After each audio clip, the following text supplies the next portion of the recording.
think you work hard? Yes. Do you think you work harder than other people you know?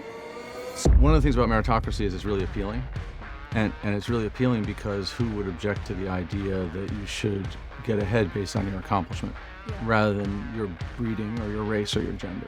But some people make it, don't they? But I think depending on if you're born in a council estate and your parents are on benefits, it's much harder. Can you just give us the kind of headline overarching theory of why you think meritocracy is now a trap? Do you feel like Britain is a place where hard work pays and you can make it just through hard work? I think it existed. Right. I think it exists still in certain pockets. Right. So I think that there are two sets of winners, actually, ironically. One set of winners are the children of privilege. Another set of winners actually can be the most disadvantaged. Okay, oh my goodness. Man in finance. I'm looking for a man in finance. So you're highly desirable. Okay. So we're talking about meritocracy.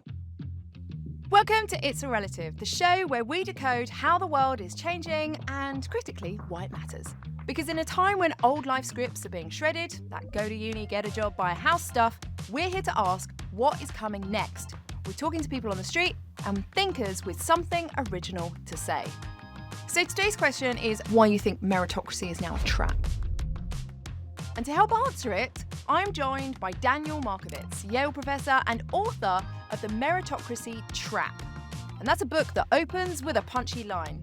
Merit, he writes, is a sham. And in this episode, we're going to be covering the rise of elite parenting, the collapse of the lower professional middle class, and how corporate workers are now working longer hours than the working class. Because when I got here, I dominated. They thought I worked 100 hours a day. Markovits maps the emergence of what he calls the new elite. They're not defined by land or leisure, but by labour. And paradoxically, they're children that have been born into privilege and are the ones buckling under this pressure. So Daniel, you wrote The Meritocracy Trap, which I've devoured and think is an absolutely brilliant critique on where we're at now. Can you just give us the kind of headline overarching theory of why you think meritocracy is now a trap? Sure. So first of all, thanks for having me. It's just lovely to be here. Really so nice to be here. So first of all, let's just say one of the things about meritocracy is it's really appealing. And it's really appealing because who would object to the idea that you should get ahead based on your accomplishment rather than your breeding or your race or your gender? I think the reason why it's a trap is that it's self-defeating in the sense that as meritocracy gets more and more implemented, it starts undermining the values that make it so compelling. So meritocracy is supposed to give everybody a fair shot at getting ahead. But what has in fact happened is that the meritocrats who win the competition in the last generation can invest much, much more money and more skill in training their children than anybody else can. And so in the next generation, the people who have the most accomplishment and who therefore get ahead in a meritocracy are the kids of the richest parents. And so meritocracy was invented as a way of giving everybody an opportunity, and it's now an obstacle to opportunity. And it's the stalling of the middle class. Yeah. And so I just want to unpick two things here. Firstly, actually, when you're talking about meritocracy, it's supposedly meant to benefit the middle class. You know, they are, you know, benefiting from their labour. And the story of the last 30 years has been the stagnation of middle class aspiration, asset access, and wealth growth. Can you just talk to me a little bit about why this is actually, when we're talking about the meritocratic trap, why it is the middle class and perhaps where that fits into the broader narrative around inequality? Yeah, so I think there are two parts, at least, in that observation. The first concerns advantage in school and the way in which children get ahead. And, you know, part of this thing that makes meritocracy so compelling is that in some sense nobody has a monopoly or no group has a monopoly on effort and talent. And in the early years of meritocracy, in the post-war years in the UK and the US from, say, 1950 to 1970, what happened was that because, if one wants to be blunt, aristocrats aren't very hardworking and they aren't very smart. And so when schools and other institutions started admitting people based on accomplishment, the people who first got ahead were precisely the people in the middle of the distribution who had parents who were investing in them, not extravagant amounts, but reasonable amounts, and who worked hard, did well in the 11 pluses in this country, went to a grammar school, were at the top of their class in grammar school, and suddenly this kid finds themselves at Oxbridge, right, who would never have been admitted before the Second World War. And so that group did really well, and that's what's so compelling about it. But again, as I said earlier, that group, when it won, started training its kids. Yep. And its Pulling up the kids, drawbridge. right, its kids just outdid everybody else. And you're right, in some sense it's pulling up the drawbridge, but that makes it seem like it's a little bit more sort of self-consciously greedy or malign. Mm-hmm. It's not that they're pulling up the drawbridge or pulling up the ladder. It's that what they're doing is they're getting their kids to run faster and faster and faster. Yeah. And nobody else can keep up. And so that's one of the mechanisms. And then the other mechanism is at work. I have the data for the US, I don't have the data for the UK. But in the US, for example, a nurse used to make about a quarter what a cardiologist makes. Mm. Today, a nurse makes maybe an eighth to a tenth what a cardiologist makes. A secretary in a law firm used to make about a fifth what a partner in a big firm makes. Today, the secretary makes about a 50th. A bank teller used to make about a 20th what somebody who was a high-flying finance worker makes. Today, they make 1/1000th. And so what's happened is the labor market has transformed, and the technology of production has changed in such a way that a very narrow set of elite skills, which you get only in very elite education, have suddenly become incredibly valuable. Yep. And across the whole economy, roughly a third of the mid-skilled jobs have disappeared, even as the highest paid workers now owe most of their income to their labor.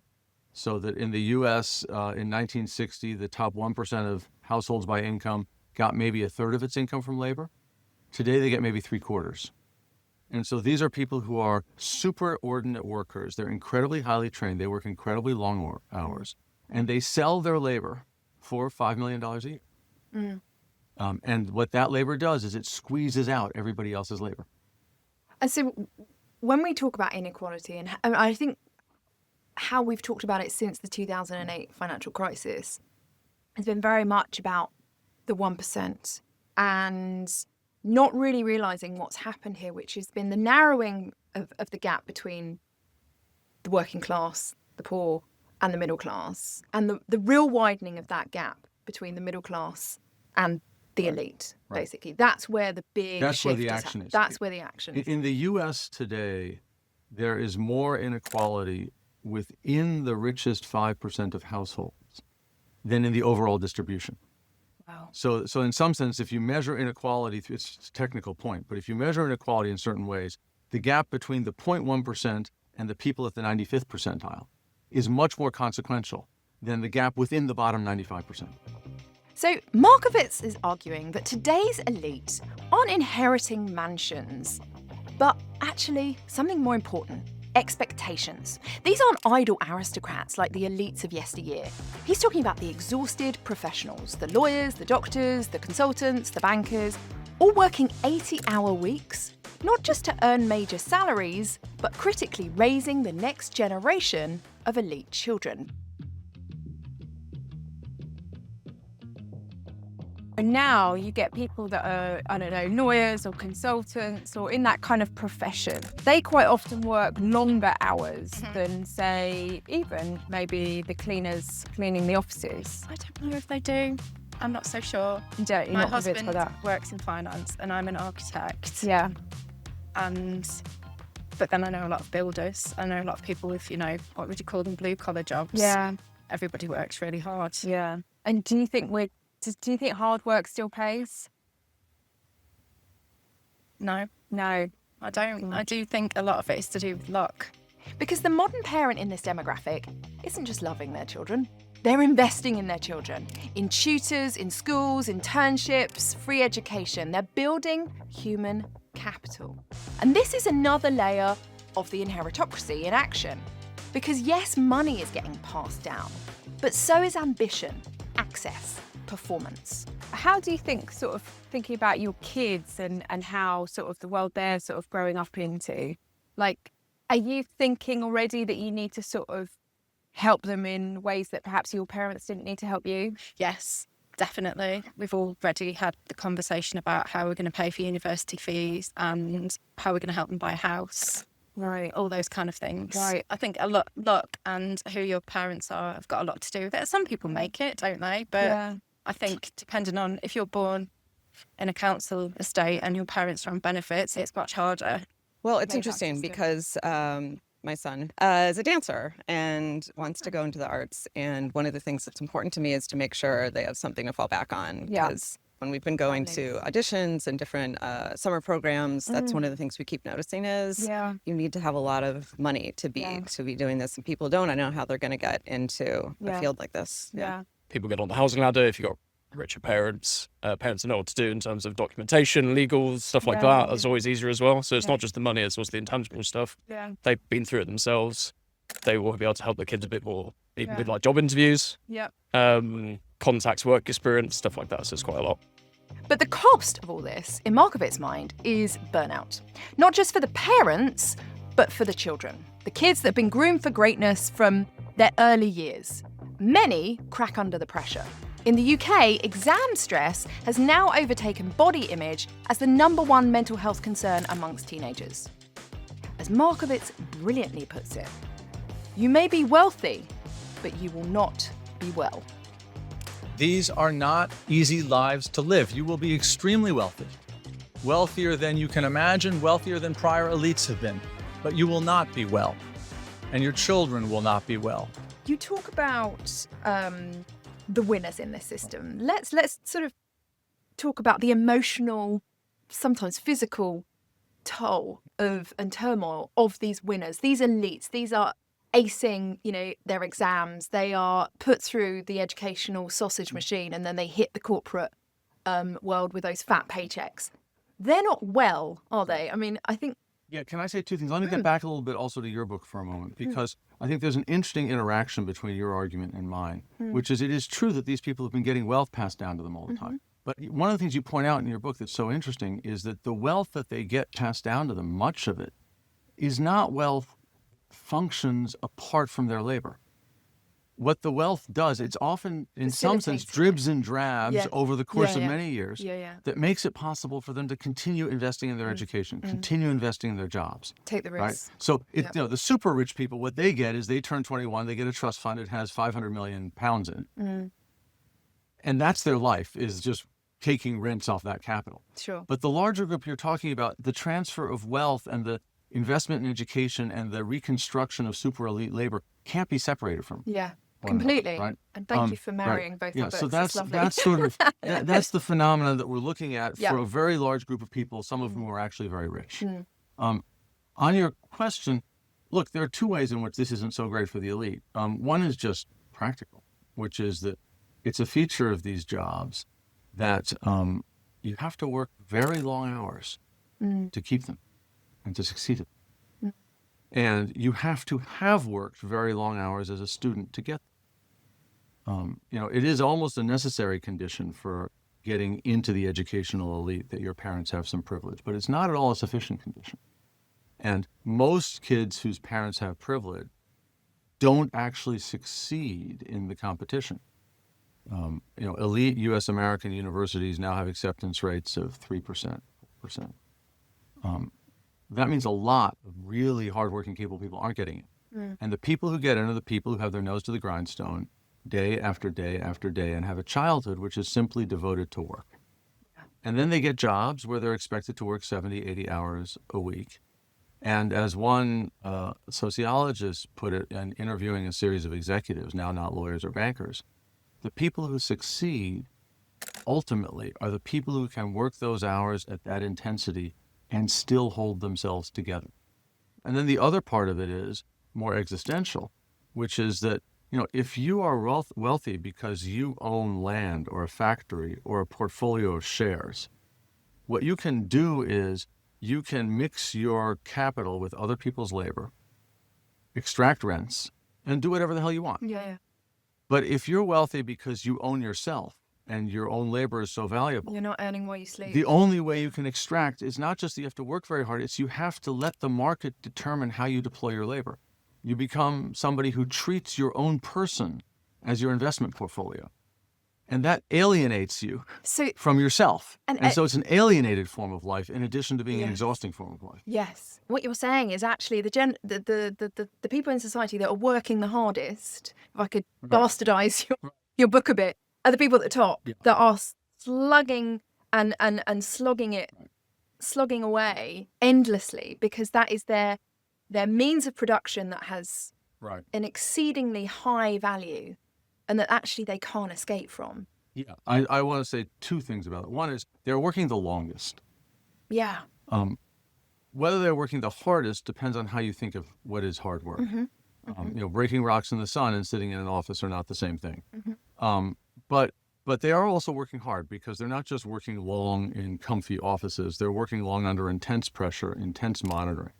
Law firms in the U.S. now require lawyers to account for their days in 6-minute intervals. And some of these firms have databases in which at the end of each day, all of the hours that have been billed and collected are uploaded, identifiable by every lawyer, and every partner can, by an app through remote access anywhere in the world, check on every other partner's contribution to the firm. So you're constantly surveilled by every. And so the great challenge for people who care about economic justice now is to find a way to restructure the economy so that most people can have good jobs. So let's understand how we got here. Do we need to rewind back to the 1980s, to Reagan, Thatcher, the Big Bang, greed is good? The point is, ladies and gentlemen, that greed, for lack of a better word, is good. Greed is right. Well, actually, I'd argue that's just lazy historical analysis, because we're not just talking about the birth of neoliberal economics here, but a complete redrawing of the class map. Yes, industry declined. The manual worker was squeezed. But more importantly, in the latter years, so was the middle class professional. And this is where the real change has happened, right? Since, not the 1980s, but really since 2008. And it's more specifically located in the millennial generation and now Gen Z. Because the middle class have found it ever harder to sustain their middle class status, especially with only hard work and not so generous parents. And today's young are inheriting this fallout. That old formula of work hard, buy a home, retire early, which worked for our parents, is collapsing before our very eyes.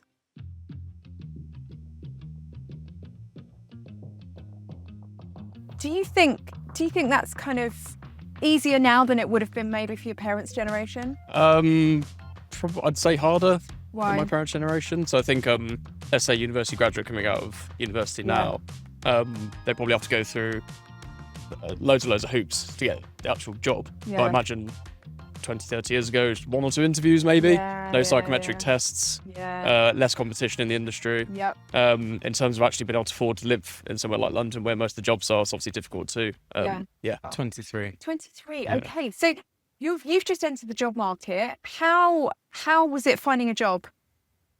Well, I went to uni after graduating and didn't really get like a graduate job. Yep. Which was a bit difficult at the beginning because I had to do, other jobs that were not like, Like what? like customer service, like, retail. Yep. But now I've gotten into corporate and it was a bit difficult especially without my parents having been to university and having worked in corporate. I guess with not having that, that Those doors knowledge. familiar to you, let alone open to you. Yeah. And it was a bit difficult for that, not having that leadership from. I come from a family that my father basically said, you're on your own. It's up to you to make it or not make it in life. Okay. But there are other kids I know my age, or kids that were my age, that really had a leg up because they came from wealth. Yeah. It didn't matter what their personal aptitudes were or capabilities were. It was more about the access they had through their connections. Hollywood kids, for example. Yeah. And Markovits, in his book, shows that the ladder of social mobility wasn't just pulled up, it's been splintered. And the middle class now dangle somewhere between exhaustion from standing still to anger at their economic decline, while the elite race ahead. And when did that happen, do you think? Can we pinpoint which generations for whom it's become a trap? I think it's different in every country. Yeah. I think the U.S. was a forerunner, but sadly is not an outlier. In the U.S., the hinge was the 80s. Yeah. The 80s into the 90s is when this happened. And if you look at data, for example, on the share of U.S. Americans who have college degrees, or on the class distribution of students at elite colleges, things start changing in the 80s. In the UK, I think it's a little later, but it's also, after the Big Bang, things started happening in the UK similarly. In Germany, in France, the system's a little different. Germany is, I think, catching up to this situation now. Yeah. France is distinctive because in France there's enormous, in some sense, meritocratically transmitted privilege, but it goes through office, not through money. Whereas in the US and the UK, it goes through money. Yes. And so tell me, who are the winners and who are the losers in this trap? So I think that there are two sets of winners, actually, ironic. One set of winners are the children of privilege. They are the ones who get this enormous education paid for and supported for them and who then do extremely well in the next generation. And there's a human sense in which they may not be so well off. Yeah. Another set of winners actually can be the most disadvantaged for two kinds of reasons. One reason is that in the labor market, what this system has done is it's produced enormous income inequality. And we now again have a class of super rich people who value their time so highly that they're prepared to hire others to do work for them. And this has meant that wages at the very bottom of the income distribution have actually been going up relatively steadily for the past 2 or 3 decades. It's also the case that because meritocracy wants to claim it remains an engine of opportunity, the most elite institutions have invested large resources in finding deserving outsiders to embrace. Okay. And so if you are... Albeit token, kind of token or not, tokenistic. it could be token, it could be sincere. But if you are genuinely disadvantaged and yet have accomplished something and can tell a story of overcoming disadvantage, you will be welcomed with open arms by elite institutions. And the big losers are the people in the middle of the distribution. The people whom in the US would be called middle class. In the UK, they're probably called working class, but that's not quite the right word in the UK anymore either. Yeah. But they're not professionals. On the other hand, they have steady jobs, steady incomes, and are in some sense doing okay, except that their jobs are getting squeezed, their incomes are flat, the services for their children are getting taken away. And they neither can tell a story of overcoming disadvantage, which makes them compelling to the meritocrats, nor do they have enough invested in them that they can really fly. Succeed. And so they're in the middle, and it's maybe 80% of the population, 70% of the population, and that's the group that is most harmed by this. So what Markovits does, I think, is make a critical distinction between labour wealth that's earned and asset wealth which is inherited. But in the global elite today, he shows increasingly and somewhat paradoxically, this elite has both. So what makes the current economic system so impenetrable and unbreakable is that it's built on this dualism of assets through parental wealth and high income. So today's struggling professionals might have strong salaries, but if they don't have that parental property behind them, frankly, they're excluded and often struggling. And that's why the middle class, without the bank of mum and dad, feels stuck. They may be earning well, theoretically well, but they may be also locked out of home ownership. And do you think, the idea of sort of a meritocracy, growing up, working hard, making it, it's sort of changed since you were younger, harder for your kids and Much potentially harder. grandkids? Living in London, it's impossible. Mine were quite lucky that actually they inherited a substantial amount from my parents. Okay, from their so that grandparents, yeah. gave my 2 elder daughters the opportunity, but then my younger daughter didn't inherit hers until she was 25, and by then the property market had moved on. Okay, And so she's disadvantaged just from the fact that she's the youngest. Just from the fact she's the youngest. Okay. And this is where the frustration has been really building, I think, since 2008. Markovits is, of course, focusing on the very top. But the interesting alignment is happening between the squeezed middle and the disenfranchised bottom. And of course, then there's AI, right? Ready to wipe out entry-level jobs and squeeze the middle in particular even further. And as we automate knowledge work, that career ladder, that labour ladder, may start to disappear altogether. So you're talking about, traditionally when we're talking about class and inequality, we make a clear distinction between asset wealth and labour. Right. And, capital versus labour. You're saying that actually that distinction is wrong. Well, I'm saying that it's not the only distinction, and for a time it has not been the dominant distinction. Let me give you a concrete example. In the U.S., there are now many law firms whose profits per partner are north of $5 million a year. There are lawyers in New York that make $20 million. But let's just take the $5 million a year number.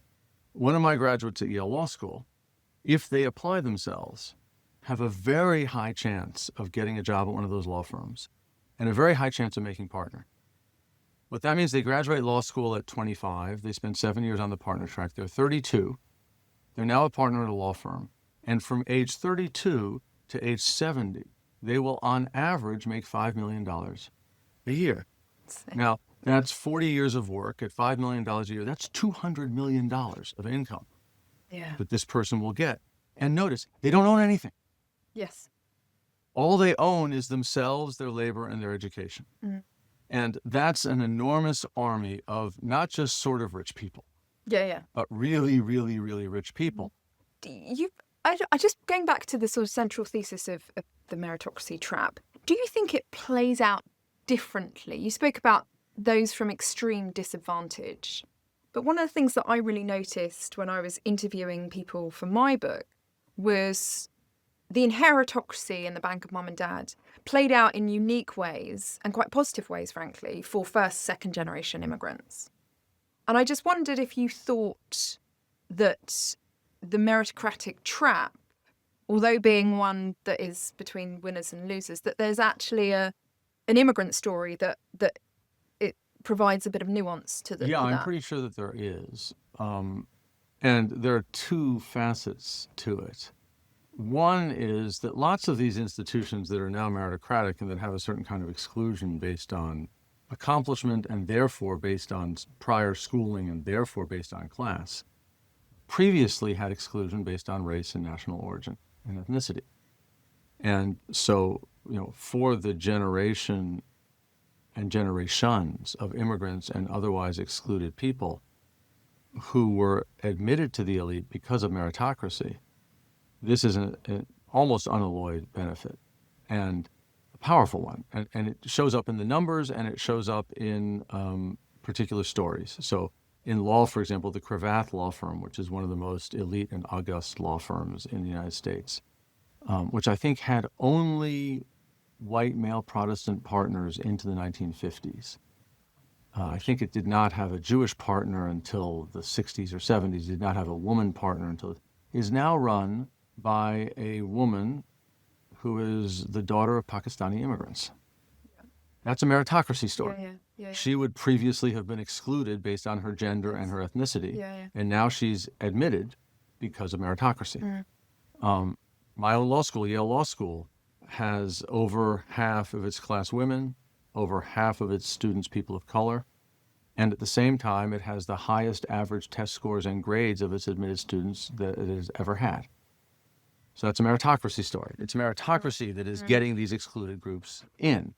More broadly, in the United States, in 1970, if you were a prime-aged black working man in the 90th percentile of the black income distribution, you would have been below the median of the white distribution. Right. And that's because all the highest paying jobs had categorical racial exclusions. Black men need not apply. Today, if you are a prime-age black working man in the 90th percentile of the black distribution, you are somewhere between the 75th and the 80th percentile of the white distribution, which means there's still a lot of racism, but it means that there's much less, and that's meritocracy. So meritocracy has created a black middle class in America. So one of the things meritocracy does is it gets groups that were previously excluded by prejudice included. Through the system. And that's an extremely valuable feature. And then how would you see DEI maybe facilitating or obstructing proper conversations around meritocracy? Yeah. So I think that there are 2 points that are really important here. The first is that in a way, the entire conversation about DEI, particularly among the critics, just misunderstands what's going on, in that it treats the presence of the groups that DEI seeks to include, women, people of color in the United States, particularly Black Americans, as somehow opposed to meritocracy, when in fact, the biggest reason why elite spaces are much more diverse than they used to be is meritocracy. It may be, now that can be true, and it can also be true that just on the outer margin now, there's something other than meritocracy that is favoring certain groups. But even if you concede that, and I'm not sure I do, that's a complicated question, we can talk about that. But most of this effect is because of meritocracy.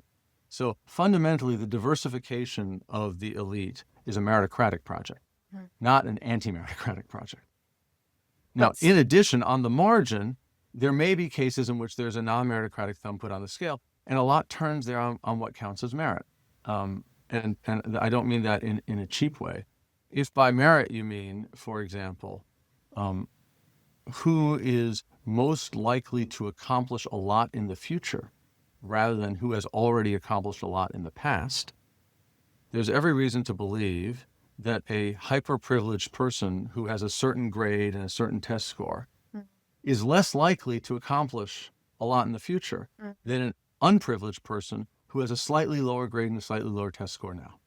If you have to make a bet, you bet on the second person rather than the first. It's sort of important, both individually, morally, and for policy, to be able to hold in one's mind at the same time both the thoughts that there is a lot of actual bigotry and the thought that there are many people who object to some of these developments for reasons other than bigotry.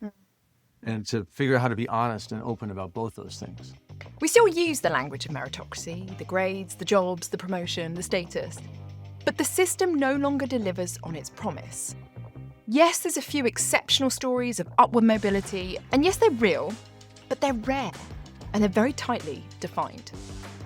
I think the frustration, especially amongst the white professional middle class, and also the working class, of course, is that their own decline isn't recognised as disadvantage. In fact, in many instances, it's kind of brushed under the carpet, not really spoken about, particularly as we're still talking like meritocracy still exists. So if we follow the educational story over the past 30 years, there's one group that has emerged as the big winners. Girls. Women now dominate at university level and increasingly in professions.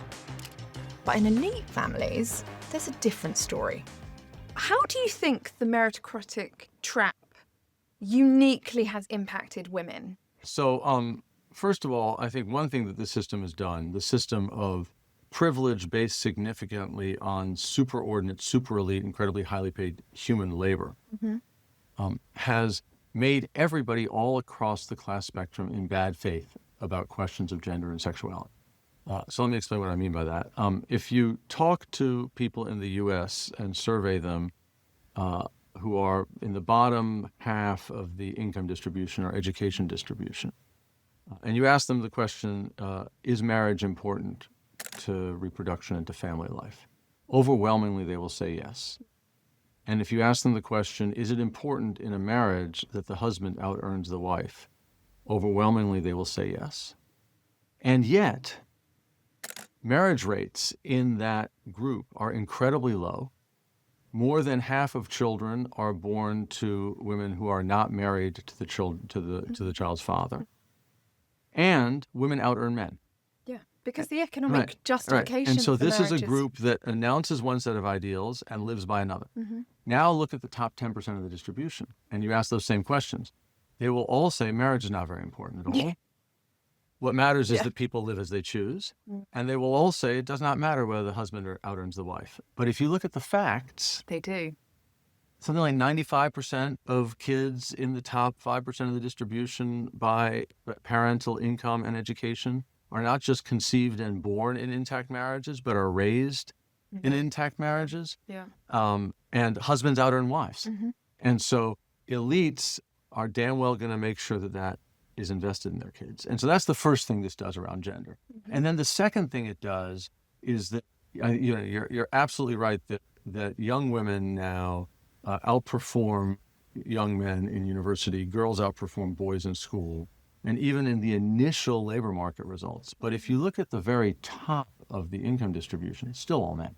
But the women in their 50s that are leaving partnership at law firms are because they are being squeezed between looking after their children, potentially looking after elderly parents, and questioning.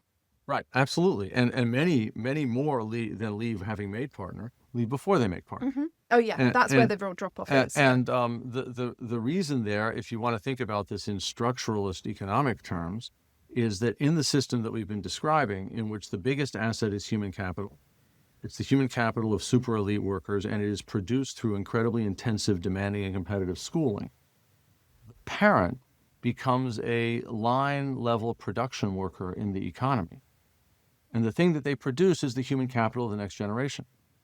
And so you put patriarchy on top of that system, and that means that it is less socially acceptable for men to be that production worker than for women. And so you get hyper-educated women who then redeploy their skill. Stay-at-home mothers. Right? Yeah. And what they do is they redeploy their skill because, in a certain sense, its economically highest use is as reproducing itself in the next generation. Everything's open to you. And actually, you're doing much better than your male counterparts. But, stop. No, actually, you're much better deployed in this thing, educating the next generation. Whether you want to or not. And the question, in some sense, when I was... Go ahead. Sorry, but the challenge with that is actually, yes, that's working for the top elite. Yeah. And you're right. I've seen, that there's 1950s marriages going on there. There's a lot of female spheres, of separate spheres, a lot of female frustration, right? But the middling, and we're talking upper middle class in UK terms, where you have a lot of dual income households. 70% of millennial partnerships in the UK are now dual income households. I just kind of wanted to tease out what you think has happened to those dual income marriages. So, one thing I think there, now I'm just betraying my own sort of private, personal views around gender. And so this is not, some of what we've been talking about is based on, my scholarly work. This is just a judgment. And having observed people in my generation go through this, the power of gender is so great in our society that if women don't insist at the point at which they are picking their partners, that their partners will do half of the domestic work. The women's partners will not do half the domestic work. Get it written. And have it. It has to. I mean, this sounds harsh. I talk to my students about this some, and it's not really my place to give them life advice, but sometimes they ask, or sometimes I get to know them. If it's not out in the open, if you're in a heterosexual relationship and it's not out in the open, that if the guy doesn't step up and do his share, you're out. You're going to end up with a child in your mid-30s, and the guy's not going to do his share. We've made incredibly rapid progress on sexuality. We've made incredibly rapid progress on gender identity. We've even made significant progress on race and ethnicity, although there are regressive forces afoot right now. But on simple, old-fashioned feminism, we've gone backwards. In elite families, particularly in the US, I think it's less true in the UK, it's often women who step back from their careers to manage the next generation's advancement. They become almost kind of professional mothers, grooming the next generation for their elite status. In the UK, I think there's a slightly different story. There's dual income households, even at elite level, and certainly more common amongst the middle class. And even amongst the middle class and the working class, families are facing new tensions. And the middle class are beginning to face the same tensions that the working class family household did 20 years ago, where the woman is now out-earning the men increasingly, or where 2 full-time jobs are needed just to stay afloat. And this obviously puts pressure on childcare and other caring responsibilities. And these pressures strain even, I speak personally here, even the most modern marriages. In fact, you could say that the economics of marriage, if I'm being brutally honest here, have long ceased to make sense for the working class, and now increasingly cease to make sense for the middle class too.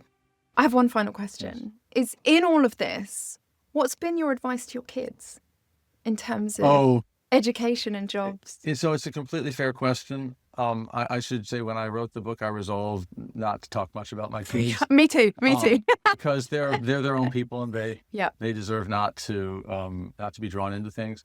What do you say to your students then? What I will say is two things. First of all, I do not in any way hold myself or my family out as being above all this. We're stuck in it like everybody else. Everyone's stuck in it. And we're trying to muddle through and you try to do the best you can to both love your children and support them and at the same time be a fair citizen to others.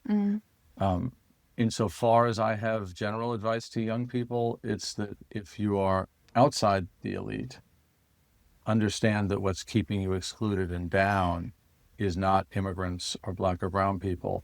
It's an economic system that's benefiting an elite that is overwhelmingly white and male. If you are inside the elite, it's really hard to do guerrilla warfare against this, but if you have a choice on the margin between a little bit more income and status and a little bit more freedom, take the freedom. What a brilliant message to end on. Thank you so much, Daniel. Thank you. Huge pleasure to speak to you. Brilliant. So, what do you think? Is meritocracy still alive, or are we just, frankly, too exhausted to pretend? Please leave a comment, share the episode, or start a very civil argument around your family dinner table. And if this made you think, perhaps spiral, or maybe sigh, please subscribe, leave a review, and pass it on. Because when it comes to work, wealth, and raising the next generation, it really is all relative.